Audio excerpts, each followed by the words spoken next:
Subhanallah walhamdulillah wa la ilaha illallah. Subhanallah walhamdulillah wa la. And this is why we say that it's very important for us to utilize whatever we have to spread the deen. Moments ago, I was speaking to a few friends, and we spoke about how today people say, for example, that you see, why is it that you're making use of these social networking platforms to spread the deen? It's not a madrasa. You're not supposed to be doing it. My brother, my sister, I agree with you. It is not a madrasa. But have you ever gone to see the statistics of how many Muslims are on there? Have you ever seen the Muslim countries, how many people are on there? And they refuse to come for Jumu'ah. They don't go to any madrasa. They don't have any dose of any form of spiritual words besides that which comes on the social media. So we are left with no option but to get up and save them through that. Just like if I were to tell you, my brother, for you to touch a woman who is not related to you is haram. But if she is drowning in the ocean, for you to go and save her is farad, compulsory. And at that time you will not just touch her. You will hold her, you will grip her, you will bring her tight to you and swim ashore. And her husband will probably say, Jazakallah khair. Why? It's farad. I see the youngsters smiling, waiting for the day. Oh, this girl is going to drown, I'll be there, inshallah. Look at how we think, mashallah. So, the point being raised is, sometimes there is something that might not be ideal, and it would not be permissible sometimes if the situation was ideal. But when we are drowning, and there are very few people who actually know the extent of the drowning of the masses, then we are sometimes faced with the better of the two evils. And we are forced to engage in something. Like I said, if I were to ask you today, how many of you utilize social networking? I think if we would have to word the question the other way around, how many of you do not utilize social networking, we'll get very few hands up, very few.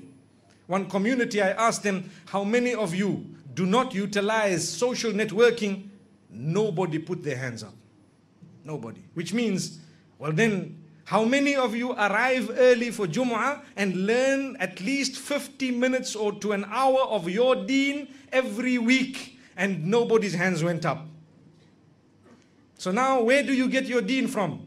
You are going to use your phone, you are going to use the media, you are going to sit in front of the television, come what may. I'd like to think perhaps more than 90% of the people seated here would probably have access to some of this or all of it, if not some.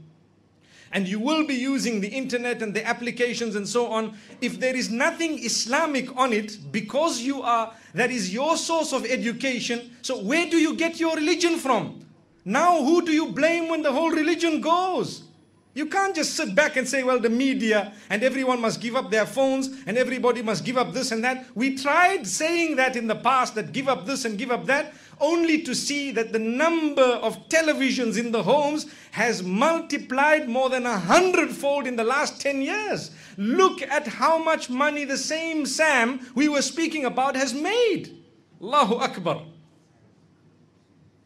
May Allah subhanahu wa ta'ala grant us goodness. May He open our eyes. So if we are going to use everything, then it forces people like us to look further and to say, okay, brother, we will not use it as a social networking tool, for example, or a television as in creating a movie and so on, and entertaining people just like that, but educating people solely for the pleasure of Allah, to increase their iman, because that is the only outlet that they actually have made use of to this particular day or in this particular time. This is why we say the media, it has a powerful impact. So much so that today, if you go back and search Google, he is called Šejh Google, because people ask him Islamic questions. And so many people have said, you know what? Well, if you're not going to tell me, I'll just Google it. I'll just Google it. Šejh Google. Wallahi, he's called Mufti Google also. He can issue the fatwa for you.